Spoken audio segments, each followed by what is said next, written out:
Hi and welcome back to my booktube channel. My name is Sam and today I'm going to be talking about a book that I feel like I need to share my opinions with because I have already done a video of the original trilogy, so I think it's only right that I cover this one as well. So as you can probably tell from the title, that is going to be The Fragile Threads of Power by V.E.Schwab, or here V.E.Schwab. Now the original trilogy is The Dark Shed of Magic. If you want to see my episode on that, it's the first episode of Trilogy Talk, so definitely check that out before this one, because this one will contain spoilers immediately for that trilogy, so go read that. Go watch that first, but also read it before you read this one as well. V.E.Schwab says you can read this one before the previous one, but you can't, because this will tell you exactly what happens in that original trilogy. But yeah, if you don't want spoilers for the original trilogy, go watch that one or read it or whatever and then come back. Okay, anyway, so non-spoilery thoughts of Fragile Threads of Power. I enjoyed this book. Now, it did have some downsides, and I think overall I gave it 4 stars, but I enjoyed it a lot more because with my thoughts on the original trilogy, my feelings towards it kind of declined as the trilogy went on. I feel like it became more over bloated than it needed to be. The kind of concept of traveling between worlds was underused and kind of forgotten about. But in this one, it's very much brought back, and it's kind of brought my feelings back for this world, and I can't wait to see where we go in the next 2 books in this new trilogy. But I did have some issues, so we'll get into that in the spoilery part. But for my non-spoilery thoughts, I enjoyed it. I enjoyed the new characters, particularly Tess. I really enjoyed Tess. She's a 15-year-old kind of, I was going to say inventor, but she's more of a repairer than an inventor. And she has a similar power to Alucard, where she can see the threads of power of things. However, hence the title. However, unlike Alucard, Tess has the ability to kind of tinker with the threads, and she can fix things or she can break things, and it's very interesting. I think it's very cool to see that kind of power in the hands of a child, particularly because if it was given to an already established magician or adult like that, it would probably seem like a bit of overkill, it feels overpowered. But putting it in a child who doesn't quite know the extent of the power, I thought was very interesting and a good choice. I also loved her little owl. She has a little bone owl that she made called Faris after Kel, and it's like, oh, it's so cute, it's a little owl, but it's like bone.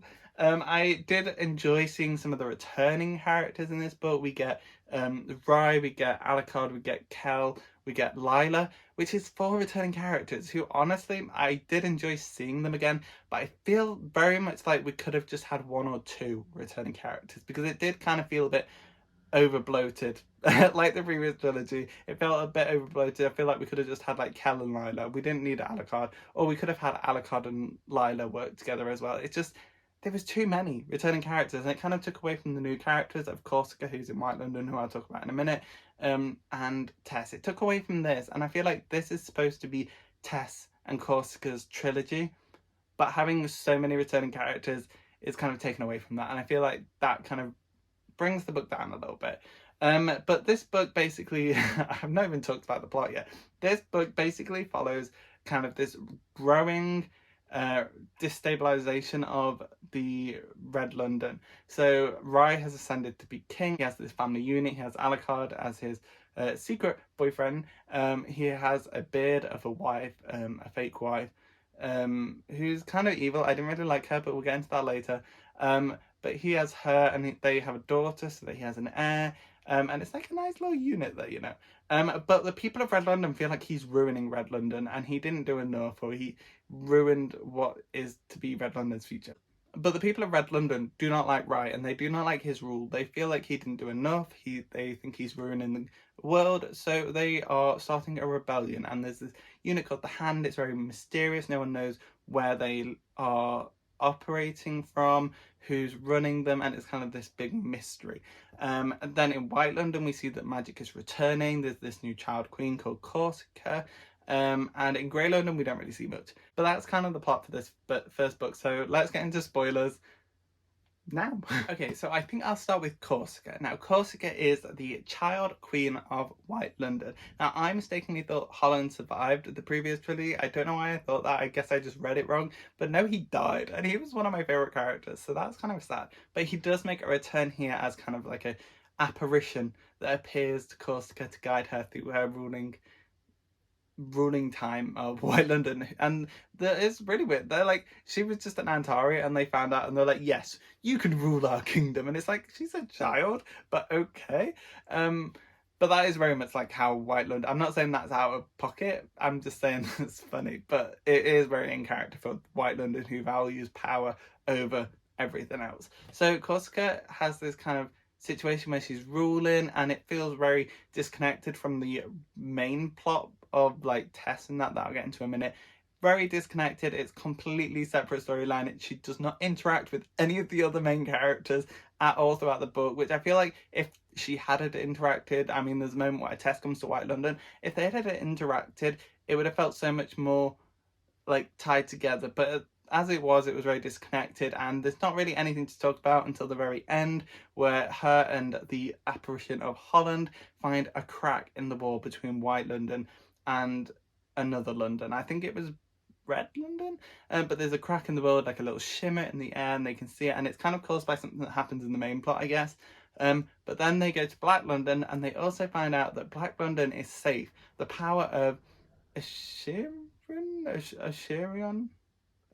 I can't remember the main villain's name of the original trilogy, but his kind of evil presence has dissipated, and now Black London is safe to kind of use as a fuel source to bring back White London, which is what they're going to do. And it's implied that perhaps there is going to be some invasions in the future.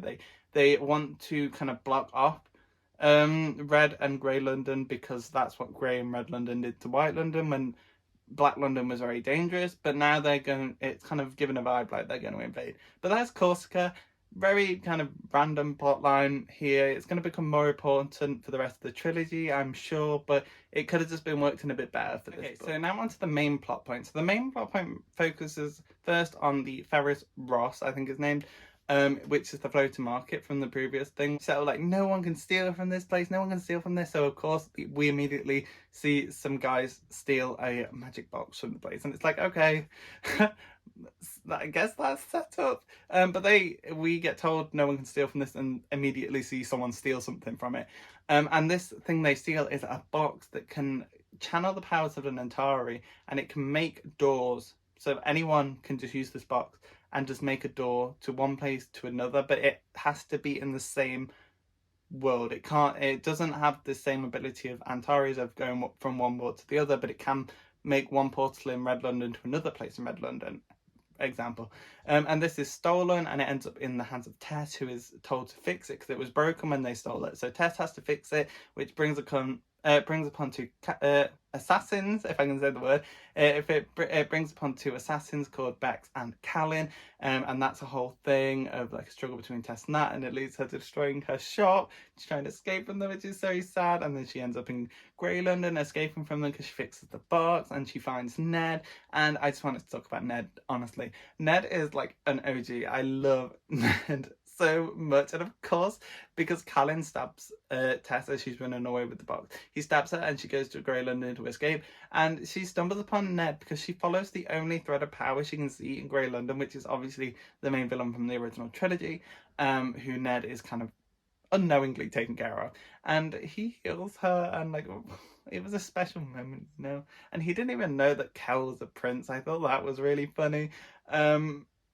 But yeah, it was just really cute, and I wanted to mention Ned. After this brief encounter, we see her basically come into the acquaintance of Lila and Kel. Lila gets angry that Tess is going to refuse to kind of fiddle with the powers and fix Kel, who is still struggling with his magic after the original trilogy. She locks her away, then she escapes, then she gets captured again by the main villain of the Hand, and then she is forced to fix the box. She makes a giant rip in the space-time continuum, which causes the cracks, which is what Corsica finds at the end of the novel. She gets rescued by Kel, Lila and Alucard, and that is kind of the main storyline.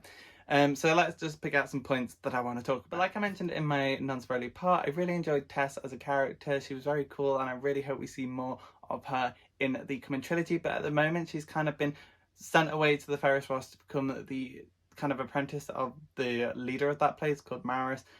So I really hope she's not forgotten about or given the same treatment of Corsica, where her plot is completely irrelevant in the next book. I really hope she continues to be the main character of this new trilogy, because I don't want to read about Kel and Lila again, because their stories were finished in the original trilogy. Why are we bringing them back? And Kel in this book has like this weird alter ego where he's like, I'm not Kel anymore, I'm Kay, and he has like a black emo jacket, and it's like, Kel, seriously, what is this? It was so cringe, and it came out like twice and that was it. But it's like, why? It's so unnecessary. Why has he got an emo alter ego? But yeah, I really hope she comes back in the following books. She has a really interesting backstory. We got a good look at her, and basically her dad collects valuable things and sells them, including his daughters. If his daughters have particular values, he sells them. And because Tess has this power, she had to keep it hidden for so long because she knew if he knew that she could fiddle with threads of power, he would sell her to the highest bidder. And it's horrible. And eventually her older sister, who kind of works for the dad, finds out about Tessa's power. She's like, well, I'm going to go tell dad. And the mum's like, Tess, you have to go. And it's so emotional. And Tess has to get on a boat and she has to escape. And now she lives in fear of her sister hunting her down to take her back to her dad. And it's like, oh, it's really heartbreaking. And I'm sure the sister will come up in the trilogy later on. So that's going to be emotional. But yeah, I really enjoyed Tessa's story. Now, onto the returning characters. Like I mentioned, Kel has this weird alter ego. Ultimately, Kel does not do much of importance in this book. Nothing that warrants him being a point of view. Like, his stuff could have just been in Lila's perspective and she sees him doing it. It did not need to be from his perspective. I'm sorry, I know Kel is a fan favourite. He just didn't need to be here. He's just like a washed up guy now who's like depressed because he doesn't have his magic, and that's interesting, I guess, but it's not necessary for this book. Honestly, he did not need to be a point of view. We have 4 returning characters and 2 new characters. That is not balanced. That is not how it should be, in my opinion. But yeah, his point of view, I don't really have much to say. He rescues Lila, or at least like helps to rescue Lila at the end. And that's about it. Then moving on to Alucard, he does have kind of an interesting kind of detective plotline as he follows Lila's actions and tries to figure out what the hell is happening as he follows the path of destruction that Tess leaves. Which is very interesting. He has like kind of like a buddy cop with Lila, which is why I think Alucard and Lila should have been the only 2 remaining returning. I can't speak in this video. It should be the only returning characters. I think they had a really good dynamic of like buddy cops. But yeah, that was really interesting to see Alucard, and we find out that it's his older brother who does not have magic and was very jealous of Alucard. That is the big bad of this book, at least. He is like the leader of the Hand in this sect, but he's not the overall leader. We find out the overall leader is this one character who shows up once in the book, and is like the big priest lady that has like one scene where she talks to Ryan and she kind of comforts him, and then we never see her for the rest of the book. So it's kind of like, was that supposed to be a big reveal at the end where she comes in and she finds Alucard, who beat his brother and then put him in prison? She comes to visit the brother and kills him because he's like, well, I'm just going to tell them about you then if you're not going to help me out of this prison. And she just kills him. Like, dude, where are your survival instincts? But it's like, this feels like it should be like a dramatic reveal, like, oh my god, it's the Arvin Evan, oh my goodness, I never knew it could be her. But like, were we supposed to guess? Because she appears once and that is it. So it's not this big reveal of a character that we've trusted or anything. It's not like, oh, the evil Hand person was Alucard, the evil character was Kel's alter ego. Oh my god, imagine if the main villain was Kel's alter ego and he didn't know anything that he was doing. That would have made sense, but as of now it's not. But yeah, he dies, and the Arvin Essen was supposed to be the reveal, and that kind of felt a bit underwhelming. Yeah. And then who else do I have to talk about? Nadia is Rye's queen. Rye's queen. She's the queen, who is kind of in a fake relationship with Rye to kind of pretend, because obviously he can't be like, hey, I'm with Alucard, you're not going to get an heir because like we're lovers now. He has to pretend that he is in love with Nadia, and they have a kid who's really cute, by the way, and it kind of feels like she's going to have some power to do with magical creatures. In the future book, she has like, it's specifically mentioned constantly every time we see her that she has an affinity with animals. So I feel like that's going to come in handy, and she is going to save someone. She's going to like send an, like that moment in what film, X-Men Apocalypse, I think is the one. Yeah, it is, where Magneto has a daughter and she sends all the birds on the soldiers. I feel like there's going to be a moment like that with Rin, and she's going to like save Alucard or save her dad. And it's going to be with magical creatures, and it's going to be really cool. But she was really cute. But Nadia, I liked her initially, but then she starts meddling around with things that seem very villainous. She is like an inventor, and she makes these shackles that can transfer one person's power to another person's. And she keeps saying like, oh, I'm gonna make it balanced so it's two people can share power, but then she never actually did that. Very suspicious. And these manacles also end up in the hand of Barris, the Alucard's evil brother. They end up in his hands, and it's never really explained how he got hold of them. So it's kind of like, what is she doing? And she is set up of like, she's going to do anything to protect her family. She's going to protect Rin. She's going to protect Rhy. But is she going to protect Rhy? Is it going to be like her view of protecting her family is her and Rin on the throne and getting rid of Rhy, who maybe she agrees with the hand that he is a threat. Maybe she is part. Oh, I'm getting on something here. I feel like this is going to be something that appears, but I feel like maybe Nadia has something to do with the hand. Maybe she's not a part of like it as a whole, but maybe she influenced it or she started it and regrets it or something. But I feel like she wants to protect Rin by getting rid of Rhy and Alucard maybe, and she thinks her being on the throne would allow her the best opportunity to protect Rin. Ooh, okay, that is a shout. That could be it. Maybe Nadia's got something going. But yeah, throughout this book, I didn't like her after that. I was like, why are you doing this? This seems very evil. And she's like really mean to Tess as well. She like tries to convince Tess to work for her. And it's just like, no, leave her alone. She's a child. But yeah, the bad vibes from Nadia. Very bad vibes, very villainous vibe. Even Lila straight up at the end was like, hey, I don't like you. And I was like, yes, Lila, you tell her. And Alucard as well is like, I don't like you. And so it's like, our characters don't like her. We're getting bad vibes from her. What is going to be her evil motives, maybe? Anyway, so that's Nadia. I thought she was very interesting as well. She is an interesting character, but I very much think she has something to do with the hand now. I think that's going to be it, you know? Let me just consult my notes. Okay, so some of the cringe dialogue. Let's go through some of the cringe. I like to pick out quotes and read them in videos. So we have one of Kel's alter ego, and he just says, no longer Kel, but K. And it's like this really dramatic moment. I'm just like, cringe. And then we have Lila, and she is fighting Barris, and he has the shackle on her, Nadia's shackle, and he's using Lila's Antari powers for himself to fight his brother. And he is trying to force Lila to tell him some Antari words so that he can use Antari magic. And she's like, here's one for free. Go fuck yourself. And I'm like, yes, Lila, queen. I love Lila so much. And I just thought that was an amazing line. Like, here's one for free, you bastard. I thought that was brilliant. I have this other really like cool line that I thought was very interesting. This was from Maris, the leader of the Ferris Ross, and she says, if you only think of the wrong hands magic might fall into, you won't see the right ones. I thought that was really cool. That feels like a quote that could be like on like merch. That could be on a bookmark. That could be on the front cover. That could be like, that's such a cool thing. Like, if you only think of the wrong hands magic can fall into, you'll never see the right ones. I love that line. And then one other line that I wanted to talk about is when I think it's Lila. I think it's said by both Lila and Rhy at different points in time, but it's about Alucard. And when they individually find out about Tessa's power to see and interact with threads, and they say things along the lines of, Alucard will be devastated. And I'm like, oh, poor Alucard. He's just being like the punching bag of their jokes. And this moment at the very end, we see Tess finally agrees to help Kel, because Kel, within the big fight, gave Lila his power so that she could close the door that Barris opened. Alucard defeated Barris. Why do I think Lila did it? But Lila manages to close the door that became like a giant rip in the hole. You know, you read the book.